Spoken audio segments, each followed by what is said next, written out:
The rain was relentless that day, cold, heavy, like the sky itself was mourning. I stood at the edge of the grave, my black dress soaked through, my fingers numb around the folded flag they'd handed me at the hospital. The same flag they give to every widow, the same words they tell every grieving wife. We're so sorry for your loss. But sorry doesn't bring him back. Sorry doesn't explain why the love of your life is suddenly gone, just like that, in a single moment of twisted metal and shattered glass. They said it was quick. A head-on collision on Route 9, no survivors. The other driver died too. They told me he didn't suffer, like that was supposed to make it easier. Like knowing he didn't feel pain would somehow erase mine. But I felt everything. Every second of that phone call replayed in my head like a broken record. Mrs. Carter, there's been an accident. Your husband, Michael. He didn't make it. I remember dropping the phone. I remember the sound it made hitting the kitchen floor. I remember thinking, this isn't real. This is a nightmare. I'm going to wake up and he'll be there, making coffee, humming that stupid song he always hummed in the mornings. But I didn't wake up, because it wasn't a dream. It was my new reality. The funeral was a blur. Faces I barely recognized offering condolences I couldn't hear. My mother held my hand. My best friend Casey kept tissues ready. Michael's boss said something about how dedicated he was, how he never missed a day. I nodded. I smiled when I was supposed to. I thanked people for coming, but inside, I was hollow, empty, a shell standing upright because that's what you do. You stand. You survive. Even when you don't want to. The casket was closed. They said it was better that way. I didn't argue. Maybe I didn't want to see him like that. Maybe I wanted to remember him the way he was. Strong, warm, alive. His laugh that filled every room. His hands that always found mine under the table. The way he'd kiss my forehead and whisper, "You're my whole world, Emma." But now that world was 6 feet under. The priest spoke about heaven, about peace, about God's plan. I wanted to scream. What plan involves taking a 34-year-old man away from his wife? What kind of God does that? But I stayed silent. I let the words wash over me like the rain, meaningless, cold. When they lowered the casket, I felt something break inside me. A snap so loud I thought everyone could hear it. But no one did. They just stared at the ground, at the dark hole swallowing my husband. I whispered goodbye. I don't know if he heard me. I don't know if the dead hear anything at all. People started to leave. One by one, they drifted away, back to their cars, back to their lives. Lives that would continue, lives that wouldn't stop because mine had. Casey squeezed my shoulder. Come on, Em, let's get you home. But I couldn't move. Not yet. I needed one more minute, one more second to pretend he was still here. That's when I saw him. Standing under the oak tree, maybe 30 feet away, half hidden in the fog and rain. A man, tall, dark jacket, hands in his pockets, watching, just watching. My breath caught. My heart stopped, because even from that distance, even through the haze, I knew that face. It was Michael. I blinked, once, twice, tried to make sense of what I was seeing. But he didn't disappear. He didn't fade like some hallucination. He just stood there, staring at me with an expression I couldn't read. Shock? Fear? Guilt? Em? You okay? Casey's voice pulled me back. I pointed. Do you see him? She followed my gaze. See who? That man. By the tree, she squinted. I don't see anyone, hun. Maybe we should, but I was already moving. My legs carried me forward before my brain could catch up. I stumbled through the wet grass, past headstones and flower arrangements, my heels sinking into the mud. Michael! I called out, my voice cracking. Michael, wait! The figure turned. For a split second, our eyes met. And in that second, I saw something flicker across his face. Recognition, maybe. Or panic. Then he turned and walked away. Fast. Too fast. Stop! Please! I ran harder, my lungs burning, my vision blurring with tears and rain. But by the time I reached the tree, he was gone. Vanished into the fog like a ghost. Like he was never there at all. I stood there shaking, gasping for air. My mind screamed at me. You're losing it, Emma. You just buried your husband. You're seeing things. Grief does that. It plays tricks. But my gut told me something different. Something darker. That wasn't a trick. That was him. Casey caught up to me, out of breath. Emma, what the hell? I saw him, I whispered. I saw Michael. She wrapped her arms around me. Babe, no. You didn't. You're in shock. Let's get you out of this rain. But I couldn't shake it. Not the image of his face. Not the way he looked at me. Not the scar behind his left ear. The one he got falling off his bike when he was 10. The one I'd kissed 100 times. Ghosts don't have scars. I met Michael Carter on a Tuesday. Not a particularly special day, but somehow it became the most important Tuesday of my life. I was 26, working as a graphic designer for a startup that barely paid my rent. He was 29, a project manager for a construction company, with calloused hands and a smile that made you forget your own name. We met at a coffee shop. Cliché, I know. But sometimes clichés happen for a reason. I was in line, fumbling with my wallet, when I realized I'd left my card at home. The barista gave me that look, the one that says, "Lady, you're holding up the line." I felt my face go red. Then a voice behind me said, "I got it." I turned, and there he was. Tall, broad-shouldered, with dark hair that curled just a little at the ends, and eyes the color of whiskey. He handed the barista a $10 bill. "Her coffee's on me." I stammered something about paying him back, but he just shrugged. "Buy me one next time." There was a next time. And a time after that. And soon, every Tuesday became our Tuesday. We'd meet at that same coffee shop, talk for hours about everything and nothing. He told me about his job, his love for old westerns, his dream of building his own house someday. I told him about my designs, my fear of failure, my obsession with true crime podcasts. He laughed at my jokes. He listened when I talked. He made me feel like I mattered. And 6 months later, when he got down on one knee in that same coffee shop, I didn't hesitate. I said yes. Our wedding was small, just close friends and family. My parents flew in from Ohio. His mother, Linda, cried through the entire ceremony. His father had passed away years before, so it was just her, a few cousins, and Michael's best friend, Derek. No siblings. No extended family. Just us, Michael said. That's all we need. I believed him. We bought a little house on Maple Street. 2 bedrooms, a backyard, a porch swing that creaked when you sat on it. It wasn't much, but it was ours. Every morning he'd make coffee while I sketched.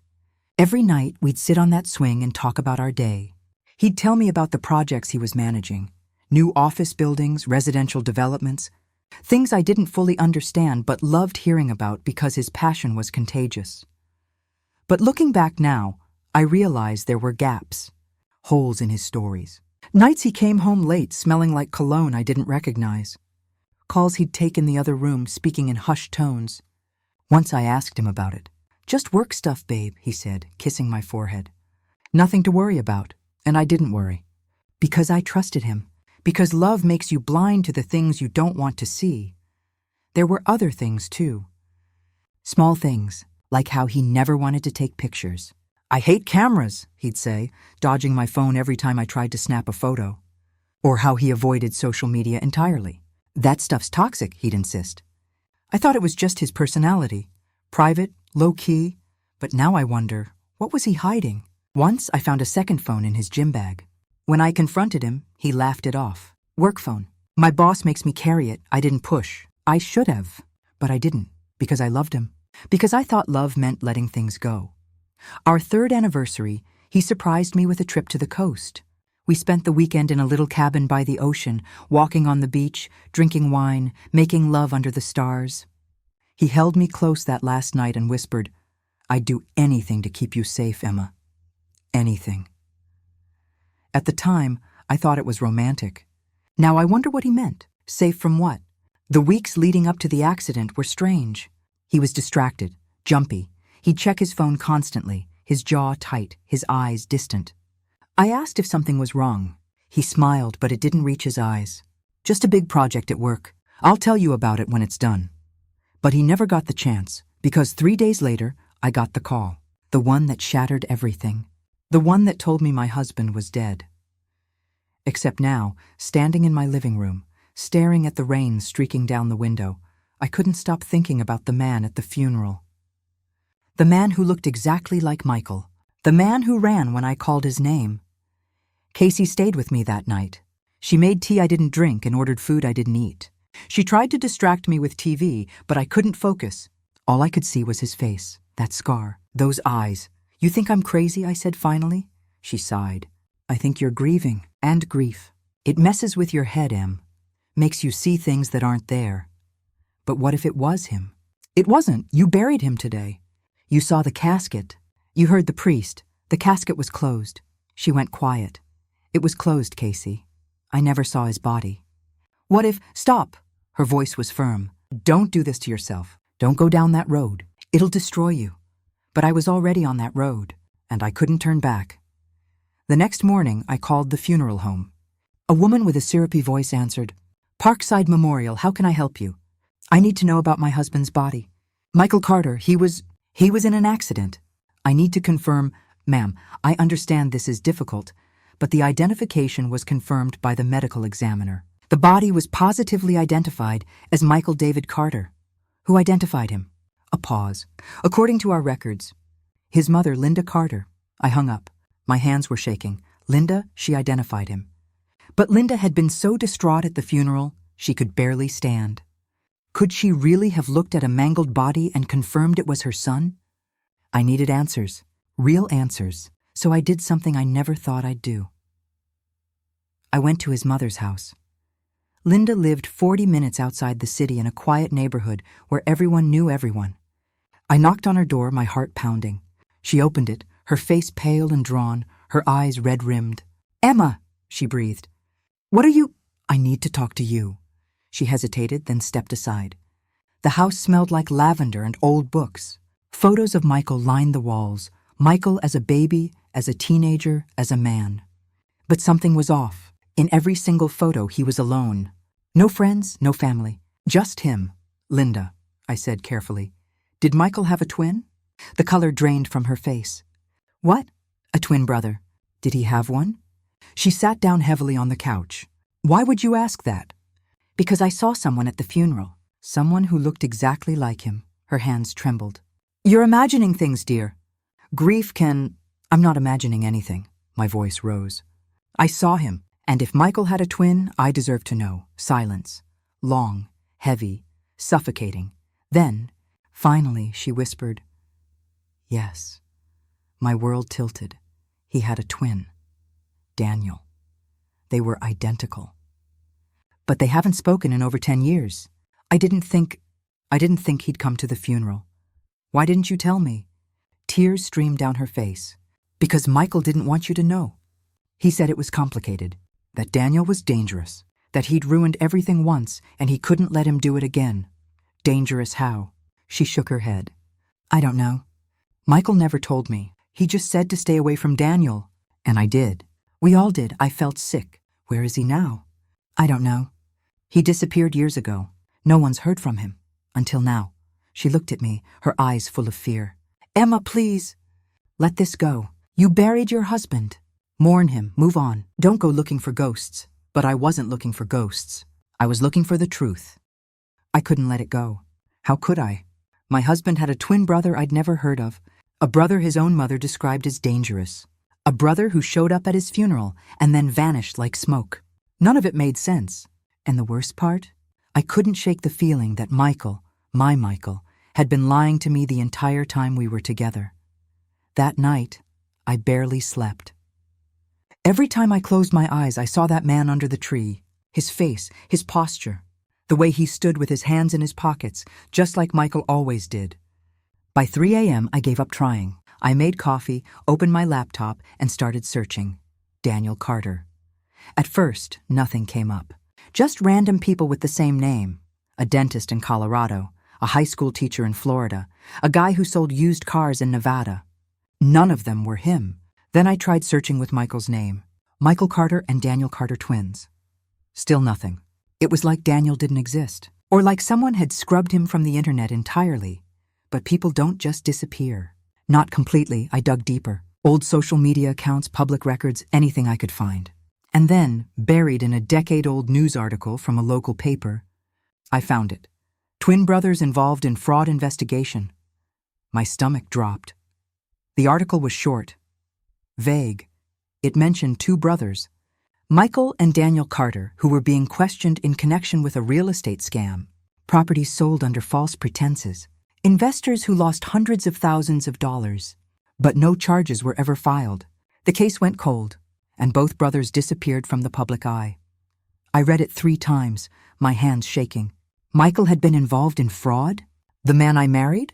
The man who built homes for a living, who kissed me goodnight every evening, who promised me the world? Or was it Daniel? What if they'd switched? What if the man I married wasn't Michael at all? The thought made me nauseous. I slammed the laptop shut and pressed my palms against my eyes. No, that's insane. You're spiraling, Emma. Get a grip. But the seed was planted, and it grew fast. The next morning, I went back to the cemetery. I don't know what I was looking for. Closure, maybe, or proof that I wasn't losing my mind. The grave was fresh, the dirt still dark and mounded. Flowers wilted in the rain. I knelt beside it, tracing my fingers over the temporary marker. Michael David Carter. Beloved husband, beloved.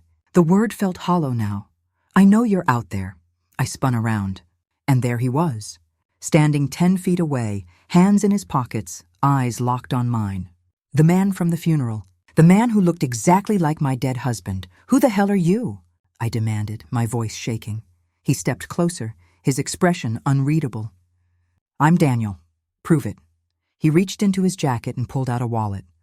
Slowly he opened it and held up a driver's license. Daniel James Carter. Same birth date as Michael.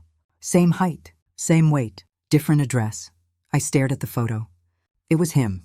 But it was also Michael. The resemblance was terrifying. Why are you here? I asked. I came to pay my respects. Bullshit. You ran when I called out to you. He looked away. I wasn't ready to talk. Ready? Your brother is dead and you weren't ready to talk? It's complicated. Then uncomplicated. I stood, my fists clenched. Because I just found out my husband had a twin brother he never mentioned. And now you show up here, acting like some kind of ghost, and expect me to just... He didn't want you to know about me. I froze. Why? Daniel's jaw tightened. Because I'm the reason his life fell apart. The words hung in the air between us, heavy and cold. What does that mean? He sighed, running a hand through his hair, another gesture that was painfully familiar. 10 years ago, Michael and I were partners. We ran a real estate business together.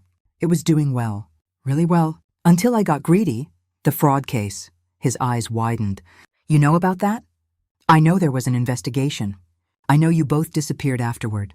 Yeah, we did. Because I screwed up. I made deals I shouldn't have made. I lied to investors. I forged documents. And when it all came crashing down, Michael took the fall. My breath caught. What? He covered for me. Told the cops it was all him. He was the one they were going to charge, not me. But before they could, the case fell apart. Some technicality. We both walked. But Michael, he never forgave me. He changed his name, moved away, started over. And he told me to stay the hell away from him. I felt like I'd been punched in the gut. He changed his name? Daniel nodded. Legally. Michael James Carter became Michael David Carter. New identity, new life. And he built it without me. Then why are you here now? Because he's dead, Emma. And I needed to see it for myself. You didn't believe it? He hesitated. Did you? The question cut through me like a knife. You saw him too, didn't you? Daniel said quietly. At the funeral.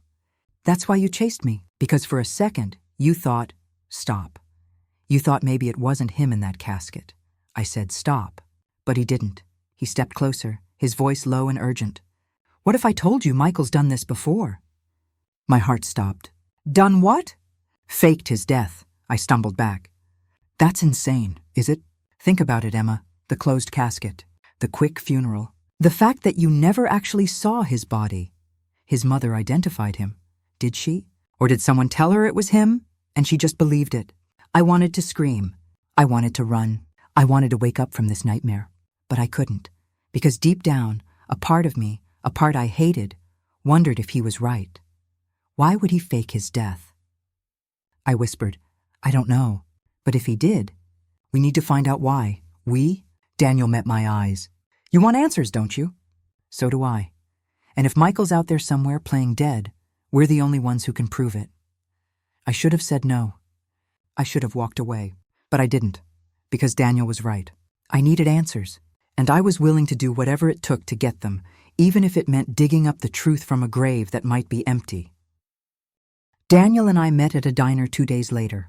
It was one of those places that smelled like burnt coffee and grease, with cracked vinyl booths and a waitress who looked like she'd been working there since the 80s. He was already sitting in the back corner when I arrived, a file folder spread out on the table in front of him. "What's all this?" I asked, sliding into the booth across from him. "Everything I could find on Michael over the last 10 years. He pushed the folder toward me. "Bank statements, property records, employment history. Most of it's public record. Some of it isn't." I raised an eyebrow. "You hacked into his accounts?"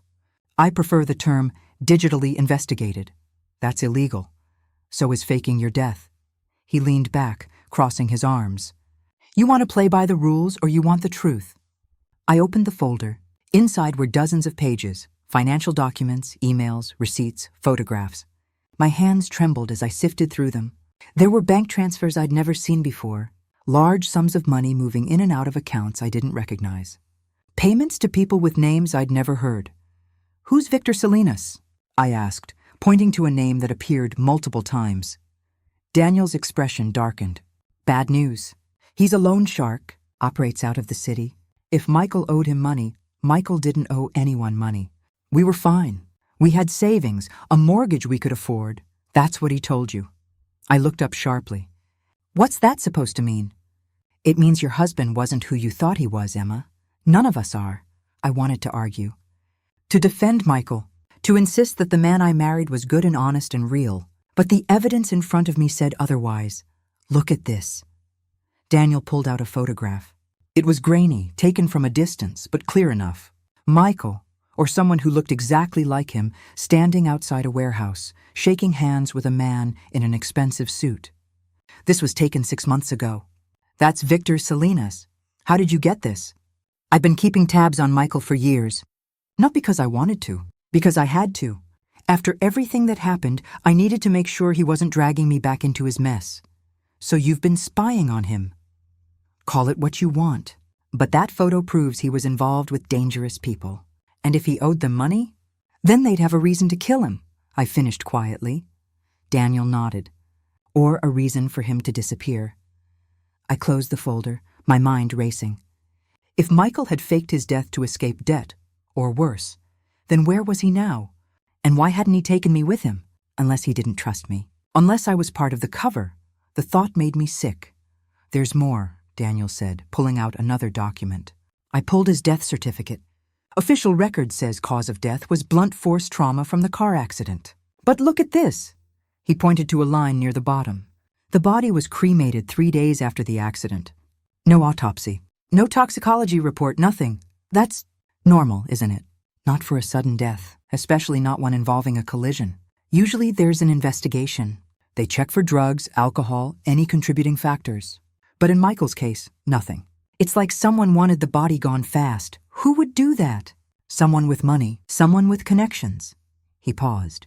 "Or someone who knew the body wasn't really Michael's." I felt the air leave my lungs. "You think he switched bodies?" "I think it's possible. But how? You can't just swap a dead body. You can if you know the right people. And Victor Salinas knows a lot of people." I pressed my hands to my temples. This was insane, all of it. But the more I learned, the more it made a sick kind of sense. "Okay," I said finally. "Let's say you're right. Let's say Michael faked his death. How do we prove it?" Daniel smiled. "We follow the money." Over the next week, Daniel and I became a 2-person investigation team. He handled the tech side, tracking financial records, accessing encrypted files, digging through digital trails. I handled the human side, talking to people who knew Michael, asking questions, playing the grieving widow card to get information. Michael's boss at the construction company was sympathetic but unhelpful. "Michael was a great guy," he said. "Showed up on time, did his job, never caused trouble. I can't believe he's gone. Did he seem stressed lately? Like something was bothering him?" He thought for a moment. "Now that you mention it, yeah. The last few weeks he was distracted. Kept taking calls outside. I figured it was personal.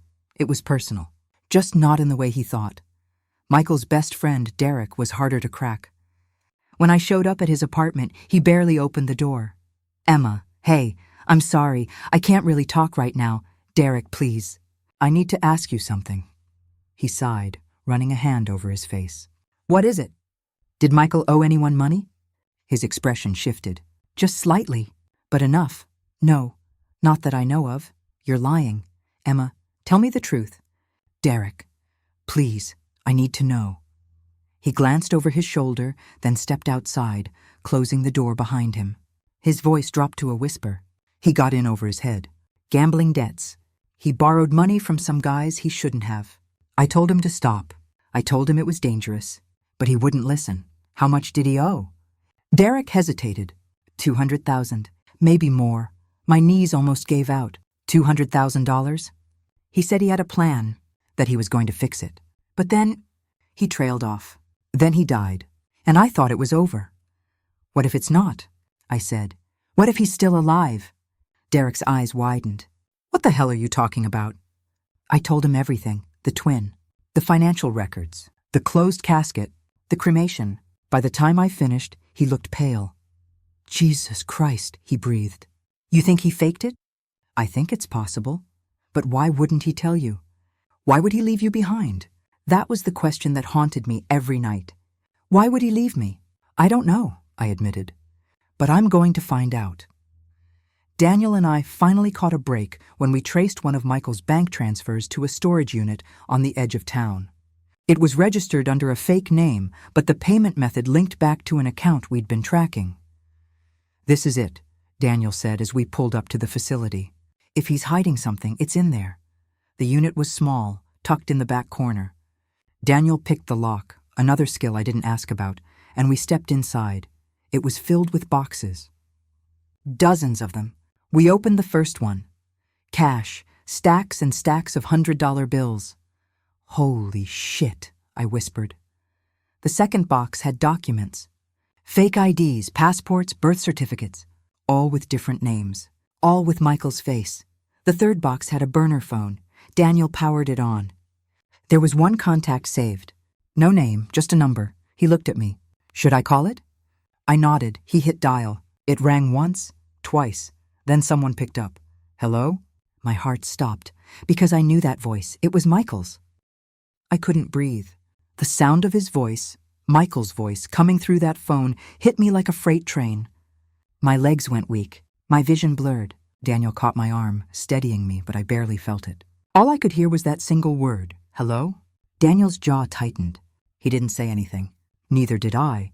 We just stood there, frozen, as the silence on the other end stretched thin. Then the voice came again. Cautious now, suspicious. Who is this? Daniel hit the red button. The call ended. Why did you hang up? I hissed. Because if he knows we're on to him, he'll run. Again. Daniel pocketed the phone. We can't spook him. Not yet. That was him, Daniel. That was Michael. He's alive. I know. He's alive and he left me. My voice cracked. The reality of it was crashing down on me all at once. He let me bury an empty casket. He let me cry over a grave that means nothing. He let me think he was dead. Daniel's expression softened. I'm sorry, Emma. Sorry doesn't fix this. I wiped at my eyes, angry at myself for crying. I need to know why. I need to hear it from him. Then we make him come to us. I looked up. How? We use the one thing he can't ignore. Daniel gestured to the boxes around us. The money. Over the next 2 days, Daniel and I planned. It felt surreal, strategizing how to trap my own husband. But grief had turned into something else now, something sharper, colder. I wasn't mourning anymore. I was hunting. Daniel's plan was simple. We'd move the money, all of it, transfer it to a new account I'd set up under a fake name. Then we'd send a message to that burner phone, something vague enough not to scare him off, but clear enough to get his attention. He'll come, Daniel said. He's got too much riding on this cash to just walk away. And when he shows up, we get answers. I sent the message that night, short, direct. Your money's gone. If you want it back, meet me at the house. Midnight. Come alone. I hit send before I could second-guess myself. Then I waited. Midnight came slow. Every minute felt like an hour. I sat in the living room, our living room, with the lights off, my phone in my lap, my heart pounding so hard I thought it might break through my ribs. Daniel was outside, parked down the street, watching the house. We'd agreed he'd stay hidden unless things went south. At 11:47, my phone buzzed. Unknown number. I'll be there. I read the message 3 times. My hands shook. He was coming. Michael was coming. At 11:58, I heard it. The creak of the back door, the one that always stuck a little, the one he used to jiggle just right to get it open. My breath hitched. Footsteps, slow, careful, moving through the kitchen. I didn't turn on the lights. I just sat there, waiting, my pulse roaring in my ears, and then he stepped into the living room. He looked thinner, tired. His hair was longer, unkempt. He had a beard now, patchy and uneven. But it was him. It was Michael, my Michael, standing in our living room like a ghost made flesh. Emma, his voice broke me. All the anger I'd been holding on to, all the rage and hurt and betrayal, it all came flooding out in a single sob. But I forced it down. I wouldn't give him the satisfaction of seeing me fall apart. "You're alive," I said flatly. "I can explain." "Explain!" I stood, my fists clenched. "You faked your death, Michael. You let me think you were dead. You let me grieve. You let me bury a casket with God knows who inside. It was a John Doe, someone who died in the same accident. No family. No one looking for him. I switched the identification. You just switched it." I laughed bitterly. Like it was nothing. I didn't have a choice. There's always a choice. Not when the people you owe money to are threatening to kill your wife. His voice rose, sharp and desperate. Not when they show up at your house and tell you they know where she works, where she shops, what route she takes home every day. I froze. "What?" Michael's shoulders sagged. He looked broken, defeated. "I owed Victor Salinas 200 grand, Emma. And when I couldn't pay, he said he'd take it out on you.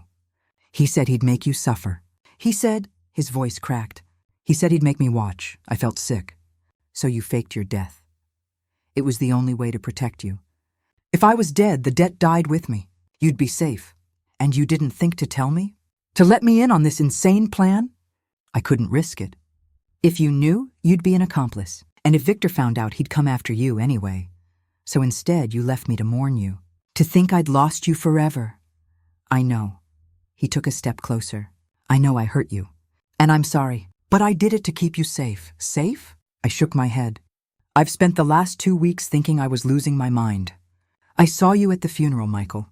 I chased you through the cemetery like a lunatic. And then I found out you had a twin brother you never told me about. And then I found out you'd been involved in fraud. And then, wait," his face went pale. "You talked to Daniel?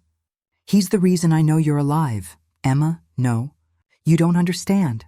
Daniel's dangerous. He's the one who got me into this mess in the first place. He told me. He told me everything. He's lying. Is he?" I stepped closer, my voice steady now. "Because from where I'm standing, you're the one who's been lying."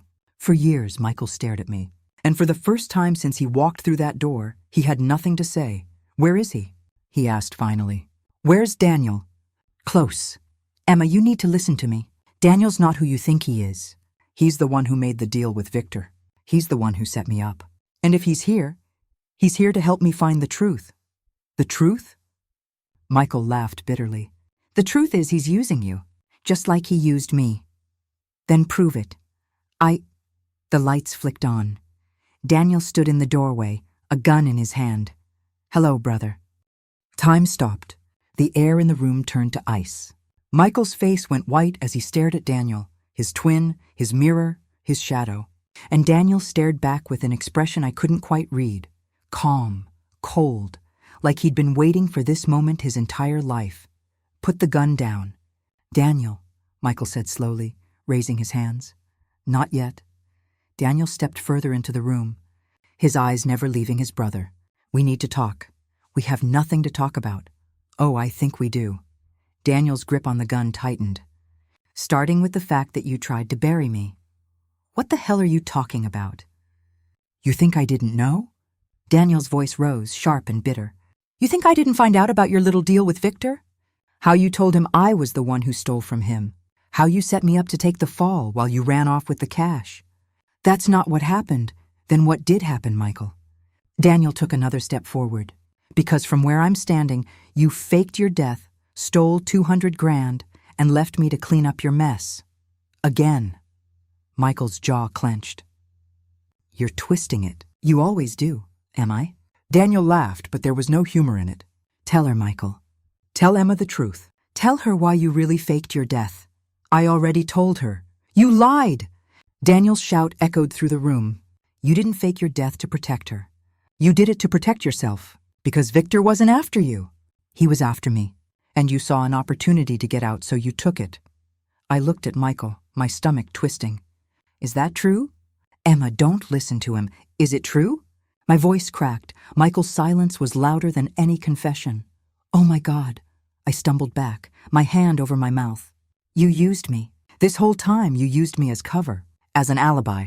No, Emma, I love you. You don't love me. Tears burned my eyes. You love yourself, and you were willing to let me think you were dead just to save your own ass. That's not enough. Daniel raised the gun, aiming it directly at Michael's chest. I'm done with your lies. Daniel, don't. Michael's voice dropped, pleading now. Whatever you think I did, we can fix it. We're brothers. We stopped being brothers the day you sold me out. I saw it happen in slow motion. Michael lunged. Daniel fired. The sound was deafening, a crack that split the air and echoed in my skull. Michael hit the ground, clutching his shoulder, blood seeping through his fingers. Jesus Christ! I screamed, dropping to my knees beside him. What did you do? He'll live. Daniel's voice was eerily calm. But he needed to know I'm not playing games anymore. You shot him. He deserved worse. Michael groaned, his face twisted in pain. Emma, get out of here, run! I'm not leaving you. Run! He grabbed my wrist with his good hand, his eyes desperate. He's going to kill us both. I looked up at Daniel. The gun was still in his hand, still pointed at us. And for the first time since I met him, I realized I had no idea who he really was. Daniel, I said carefully, my voice shaking. Put the gun down, please. I can't. Yes, you can. Whatever happened between you two, this isn't the way. You don't understand. His hand trembled. He took everything from me. My business, my reputation, my life. I spent 10 years in hiding because of him. 10 years looking over my shoulder, waiting for Victor's men to find me. And then I heard he was dead, and I thought maybe I could finally stop running. But he's not dead, I said softly. He's right here. And you can walk away. I can't walk away.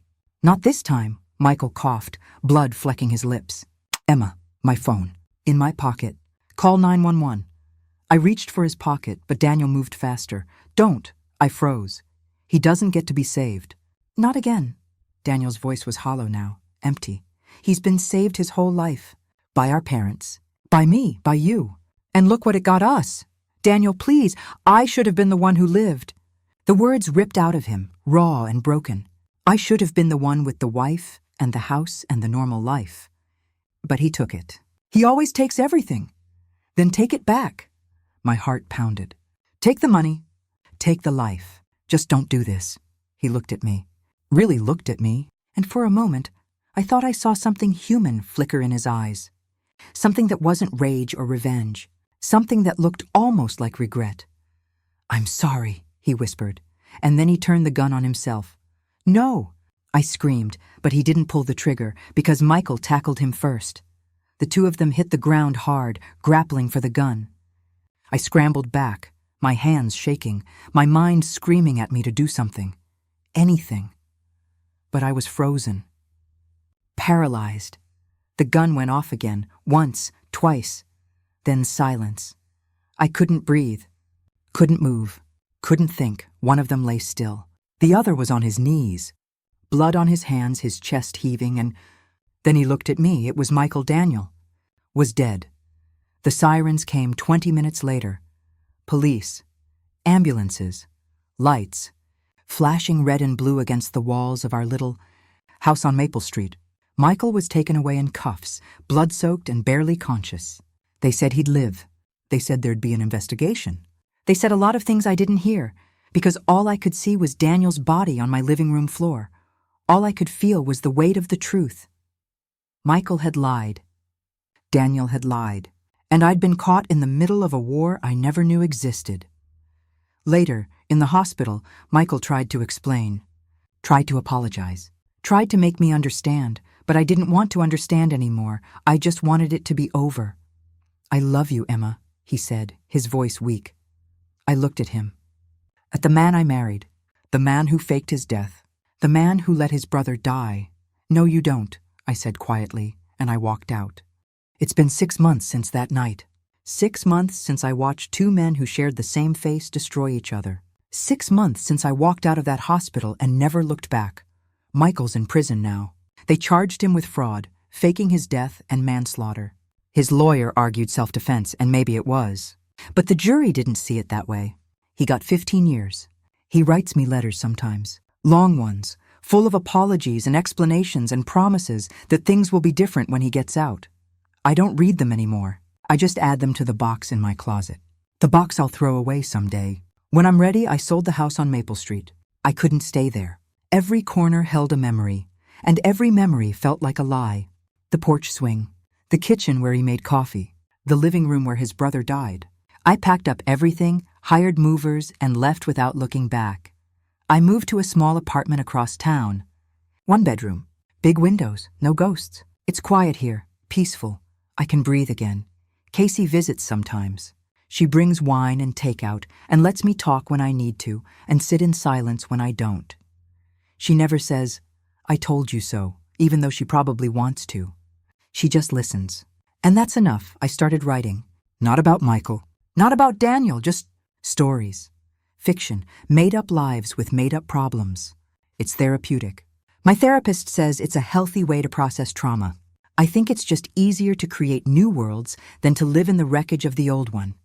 I went back to the cemetery once. Just once. I stood in front of the grave with Michael's name on it and tried to feel something. Anger, sadness, anything. But I just felt empty. Because the man in that grave wasn't Michael. And the man I married wasn't the man I thought he was. I don't know who's buried there. Some nameless stranger whose family never came looking. Someone who died alone and got dragged into a lie that wasn't his. I thought about putting flowers there, but it felt wrong. So I just stood there for a few minutes, said a silent apology to whoever it was, and left. I think about Daniel sometimes. More than I probably should. I wonder if he was telling the truth. If Michael really did betray him. Or if they were both just broken people who hurt each other so many times they forgot how to stop. I'll never know. And maybe that's okay. Linda called me a few weeks ago. Michael's mother. She cried. She apologized. She said she should have told me about Daniel from the beginning. That maybe if she had, none of this would have happened. I told her it wasn't her fault. Because it wasn't. Secrets have a way of destroying people, no matter who's keeping them. She asked if I'd visit Michael, just once, to give him closure. I said no, because I don't owe him that. I don't owe him anything. Closure isn't something someone else can give you. It's something you have to find on your own, and I'm still looking, but I'm getting closer. The rain doesn't scare me anymore. It used to. After that day at the funeral, every time it rained, I'd see Michael standing under that tree. I'd feel that same jolt of shock and disbelief, but not anymore. Now when it rains, I just open the window and listen. It's soothing, a reminder that storms pass, that the world keeps turning, even when yours falls apart. I don't know what the future holds. I don't know if I'll ever trust someone again, if I'll ever let someone close enough to hurt me. But I do know this. I survived. I survived the lies, the betrayal, the grief, the truth. And I'm still here, still breathing, still moving forward. Because that's what you do. You survive, and then you figure out how to live again. Maybe someday I'll fall in love again. Maybe someday I'll look back on all of this and see it as just a chapter in my life. A painful one. But not the whole story. For now, I'm okay with just being me. Emma, not Michael's wife. Not Daniel's victim. Just Emma. And that's enough. The other day, I was walking through the park near my apartment. The sun was setting, painting the sky in shades of pink and gold. I passed a couple sitting on a bench, holding hands, laughing about something I couldn't hear. And for the first time in months, I smiled, not because I wanted what they had, but because I knew I could have it again, someday, when I was ready. Life doesn't end when your world falls apart. It just changes. And sometimes, change is exactly what you need. I'm not the same person I was 6 months ago. I'm not the woman who stood at that grave and whispered goodbye to a ghost. I'm not the wife who believed every lie because love made her blind. I'm someone new, someone stronger, someone who knows that the only person you can truly trust is yourself. And I'm learning to be okay with that. I don't visit the cemetery anymore. I don't read Michael's letters.